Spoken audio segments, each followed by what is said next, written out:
একটা ভয়াবহ জিনিস। মানে আজাইরা ফ্রেন্ড থেকে দূরে থাকবে। লাইফলেস কিছু পোলাপান আছে যাদের কথাবার্তার মধ্যে এই বন্ধু জানাস ওই হয়েছে সেই হয়েছে, কার জীবনে কি হয়েছে নিজের জীবনের খবর নাই, নিজের ঘরের খবর নাই, নিজের লেখাপড়া ঠিক নাই, আছে খালি চল চল এটা করি সেটা করি এই সেই। নো, হ্যাঁ, অলওয়েজ মাথায় রাখবা দুষ্ট গরুর চেয়ে শূন্য গোয়াল ভালো। জীবনে অযাচিত ফ্রেন্ডের দরকার নেই। কোনো ফ্রেন্ড না থাকলে একাই 100। আর যদি ফ্রেন্ড একটা মনের মতো পাও, পৃথিবীতে কেউ মনের মতো হয়, মনের মতো করে নিতে হয়। হ্যাঁ, তুমি তোমার নিজের দিকে খেয়াল রাখো। বাই চান্স তোমার যদি ফ্রেন্ড কন্টিনিউ করার বা ফ্রেন্ডশিপ বজায় রাখার ক্ষমতা থাকে, অটোমেটিক তোমার লাইফের সাথে কিছু মানুষ জুড়ে যাবে। ভালো ফ্রেন্ড হচ্ছে জীবনের জন্য একটা ব্লেসিং। যদি না থাকে কষ্ট পায়ও না, যদি থাকে আলহামদুলিল্লাহ।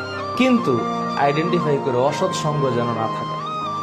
অপ্রয়োজনীয় কোনো সম্পর্ক, আল্লাহর ওয়াস্তে সম্পর্ক, রিলেশনশিপ, তোমাদের কাছে হাত জোর করতেছি।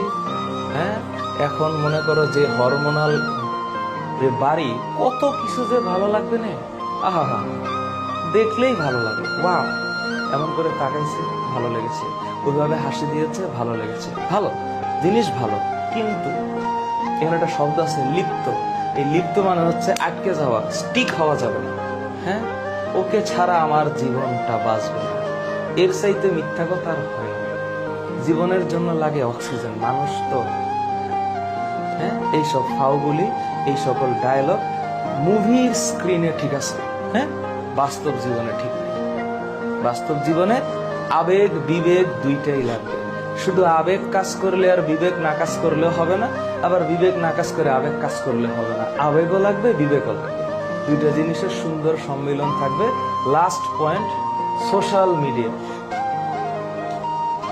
ফেসবুক, টিকটক না করে জীবনটার একটু ঠিকঠাক করো, তাহলেই দেখবা মাশাআল্লাহ আলহামদুলিল্লাহ সবার জন্য শুভকামনা।